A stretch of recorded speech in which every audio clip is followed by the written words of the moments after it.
La segunda revolución industrial se refiere a los cambios interrelacionados que se produjeron aproximadamente entre 1870 hasta 1914. Había 9 países industrializados: Bélgica, Francia, Suiza, Austria, Italia, Alemania, Estados Unidos, Japón y Gran Bretaña. Debido a que la economía de este último había alcanzado un gran crecimiento, las materias primas y los alimentos que producía ya no le alcanzaban. Entonces necesitaba adquirirlos del exterior al precio más bajo posible, por esto impuso la División Internacional del Trabajo. En las últimas décadas del siglo XIX, un conjunto de invenciones científicas fueron la base del desarrollo de nuevas industrias como la de la química y la del acero y la utilización de nuevas fuentes y formas de energía como el petróleo y la electricidad que revoluciona la vida cotidiana. Alemania y Estados Unidos se colocaron a la cabeza de las nuevas tecnologías y lograron al principio del siglo XX superar la producción industrial de Gran Bretaña. El ferrocarril tuvo un desarrollo tan rápido y espectacular que incentivó el desarrollo de las industrias del hierro y el carbón.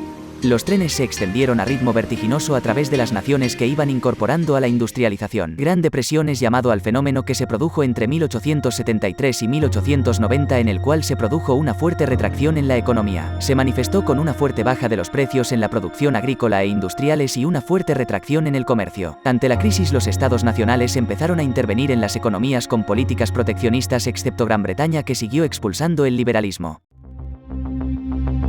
Se dio entre el siglo XIX y XX. Con imperialismo entendemos una actitud o doctrina de quienes practican la extensión de un país sobre otro. Se dio por diferentes causas, pero las más importantes son: las causas económicas, superproducción. La industria en Europa se ha desarrollado a un ritmo tan elevado que sus productos no encuentran salida en el mercado.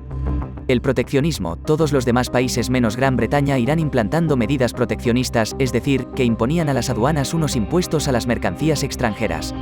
Y la búsqueda de nuevos mercados. Como los países implementaron el impuesto a las mercancías extranjeras, el producto nacional resultaba más barato, ya que la mercancía extranjera debía subir su precio para resultar rentable. Debido a esto, decidieron buscar nuevos mercados en África, Asia y Oceanía. Las causas demográficas. La población europea creció de manera espectacular durante el siglo XIX. Este crecimiento acelerado produce la generalización de desempleo.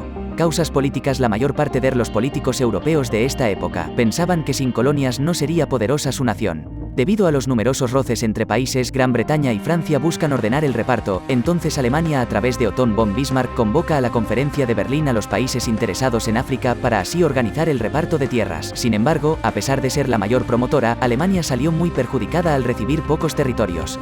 La paz armada. Esta se da con el objetivo de mantener aislada a Francia para que no pueda agredir militarmente a Alemania tras la derrota en 1870 de la Guerra Franco-Prusiana, en la que perdió los territorios de Alsacia y Lorena. El primer pacto fue la Entente de los Tres Emperadores. Después estuvo la alianza entre Alemania y Austro-Hungría, un nuevo acuerdo de los Tres Emperadores exigido por Rusia, la Triple Alianza entre Alemania, Austria, Hungría e Italia. Debido a la crisis en los Balcanes se rompió el pacto de los Tres Emperadores. Luego hubo un tratado de reaseguro entre Alemania y Rusia, acuerdo entre Alemania y Austria-Hungría, acuerdo entre Austria-Hungría y Serbia y un acuerdo entre Austria-Hungría y Rumanía. El fin del aislamiento de Francia ocurre cuando expulsan a Bismarck tras la desastrosa Conferencia de Berlín, y entonces Francia empieza a hacer acuerdos: el acuerdo franco-ruso, la Entente Cordiale entre Francia e Inglaterra.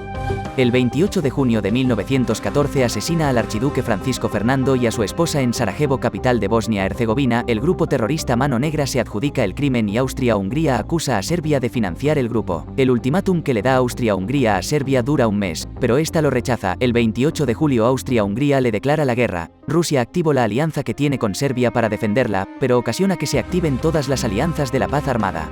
La paz armada es la causa principal del estallido de la Primera Guerra Mundial. Esta guerra se divide en 4 etapas. Recibe el nombre de las operaciones que tuvieron lugar durante 1914, una estrategia basada en rápidos movimientos con el objetivo de sorprender a sus adversarios. Se desarrolló en 2 frentes. En el frente oeste los alemanes invaden Bélgica y una parte del norte de Francia. Es una guerra relámpago, pero no contaban con la dura resistencia francesa que frenó a los alemanes en el río Marne, paralizándose la ofensiva y estabilizándose los frentes en trincheras. En el frente oriental los rusos, muy mal equipados y con malas comunicaciones, son derrotados por los alemanes en Tanever. En compensación, Austria fue derrotada y tuvo que abandonar Serbia tras la batalla de Lemberg. La guerra de posiciones. Esta fase de la guerra es conocida también como guerra de trincheras, por la forma en que se desarrollaron las operaciones militares.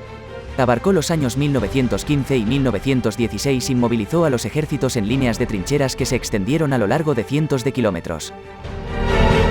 En el 1917 cambia el panorama bélico. En el oeste los Estados Unidos entran en la guerra tras varios incidentes con Alemania. Esta hundió en el Atlántico barcos americanos y ponía trabas a su comercio con Gran Bretaña y Francia. Esto desequilibró la balanza a favor de los aliados. En el este Rusia, país donde en ese año ha triunfado la revolución bolchevique, se sale de la guerra en noviembre. Eso se confirmará en febrero del 18 con el Tratado de Brest-Litovsk. El fin de la guerra ocurre en 1918. La guerra, todas las naciones hacen un esfuerzo supremo para lograr la victoria. Los alemanes, una vez eliminado el frente este, se van a centrar en el oeste, donde aumentará su empuje. De todas formas, cuando los americanos intervinieron de forma decisiva, la inferioridad alemana fue manifiesta y se produce el declive alemán a partir de agosto. Esta guerra le costó la vida de 10 a 60 millones de personas y el 11 de noviembre se firma el armisticio en el bosque Compiègne, en el cual se firma el Tratado de Versalles, el cual tenía cláusulas irreales que desembocarían en un futuro peor.